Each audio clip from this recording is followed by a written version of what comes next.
Hello everybody, today what we are looking at is equations. Hopefully by the end of this lesson we'll be able to label, solve and describe equations. Alright, so you might be thinking, oh, I kind of know what an equation is, but I kind of don't, like I've heard the word before. So an equation is basically a mathematical statement that joins and makes sure that two expressions are equal. Now if you remember from algebra, an expression is something that contains multiple numbers and multiple letters. Remember, we call those letters pronumerals, okay? So an expression is where we have an equal sign between them. So we have some numbers and letters on one side, some numbers and letters on another side, and there's an equal sign between them. And what that equal sign shows is that they are equal. They are the same value. So in this case, here we've got 4 plus 28 equals 32. 4 plus 28 does equal 32. So we can say that this statement is true. Okay, this one here though, 4 plus 29 equals 32. No, it does not. So we are going to say that that is false. Okay, so we can have statements, okay, and we can say whether they are true or false. But what we can do is we can make a false statement and we can turn it into being true using this symbol here. And this symbol here is called not equal to. So the way that I could change this expression, okay, and make it equal is I can say 4 plus 29 does not equal 32. And now that statement is true because I have put a not equal sign in front of it.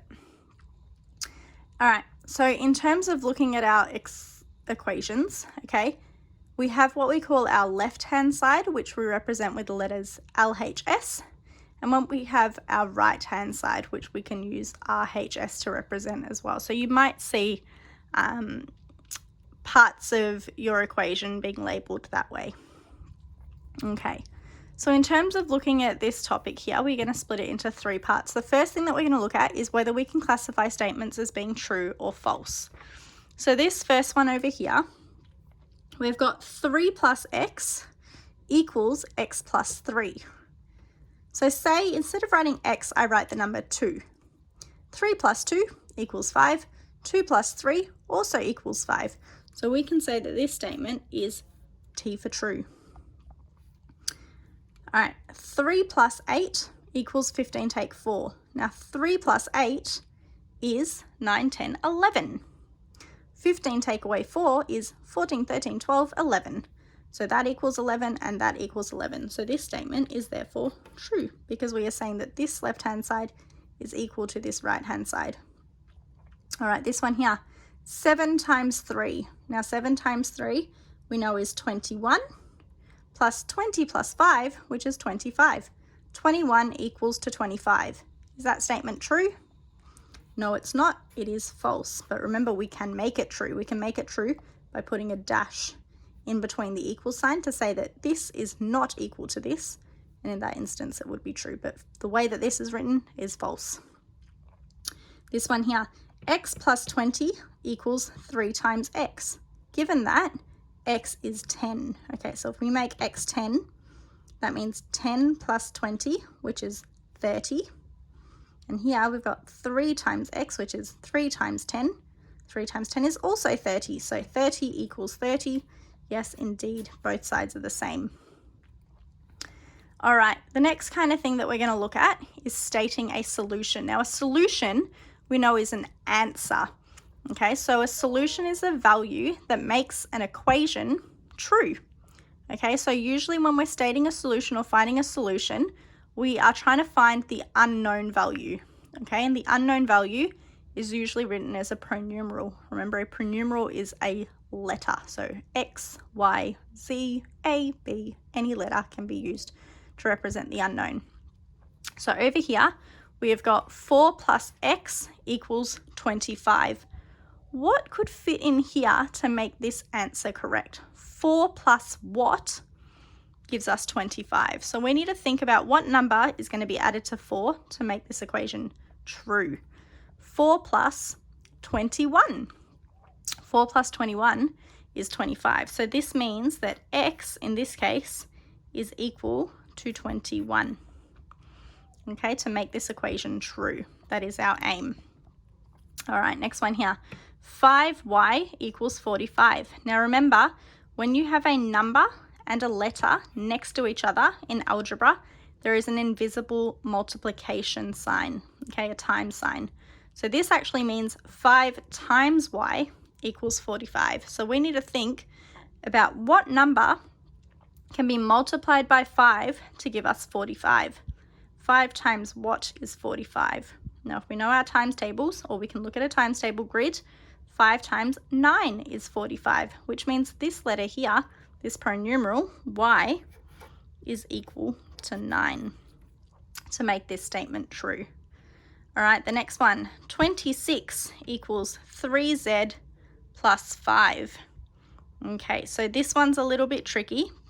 3z, remember, is going to be 3 times by z.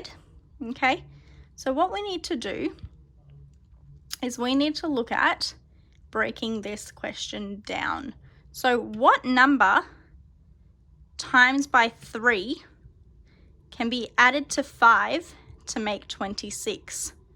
Okay, so what I like to do, especially if they're little numbers like this, is we can do a little bit of trial and error. But what we're going to learn in the next couple of videos is how to do this algebraically. But for now, what I can do is I can trial. So I'm going to trial the number 1. 3 times 1 is 3. 3 plus 5 is 8. 8 is very far away from 26, so we're going to need a slightly bigger number than 1. Let's try the number 5. So now we're going to do 3 times 5, which is 15. 15 plus 5 is 20. We're getting closer, but still not quite there. So now let's try another number. Let's try the number 6. 3 times 6 is 18. 18 plus 5 is 23. Ooh, we're still not quite there. All right, number 7. 3 times 7 is 21. 21 plus 5 is 26, which means z has to equal 7. Now, in this instance, when we've got easy numbers like this, it is easy to do trial and error, okay? But when we get to slightly harder questions, we are going to learn how to use algebra to try to figure out our unknown, okay? And that's where the next couple of lessons are going to come in for us, okay? What we can also do, and again, this is using a lot of algebra, so if you're stuck, you can go back and watch the algebra videos, is be able to write an equation from a description. So in this instance, we need to know what the words multiply, divide, doubled, subtracted, difference all mean. Okay, so again, you can look at the algebra vocab video. All right, so this one here, the number k is doubled, then 3 is added, and the result is 52. So what we're going to do is we're going to start with the first part. The number k is doubled. We know that doubled means multiplied by 2. So 2 times k, okay, 2 times k. Remember in algebra, I can show that without a times sign in the middle because we assume that if a number and a letter is written together, there's a multiplication sign there. So the number k is doubled, 2k. Then 3 is added. So we are adding 3. So we're going to go plus 3. And the result means answer, so equals 52. So what we have been able to do is convert this description, okay, into an equation. Let's have a go at another one. Sam works n hours, earning $12 per hour. The total earned was $156. Okay, so Sam works n hours, earning $12 per hour. So he earns $12 per hour, and we are using n to represent hour. So he earns $12 per will usually mean multiplication. So 12 times n number of hours, okay, earning us $156. And again, instead of using the multiplication sign, I can get rid of that because it's a number and a letter, and I can write my answer next to it as well. All right, hopefully that is a little bit of an introduction for you in regards to what an equation is and being able to explain whether an equation is true or false, making the solution, and then also being able to write an equation from a description. If you could give this video a thumbs up, that'd be great. And if you could leave a comment below with how you went, that would be awesome as well. Thank you. Bye.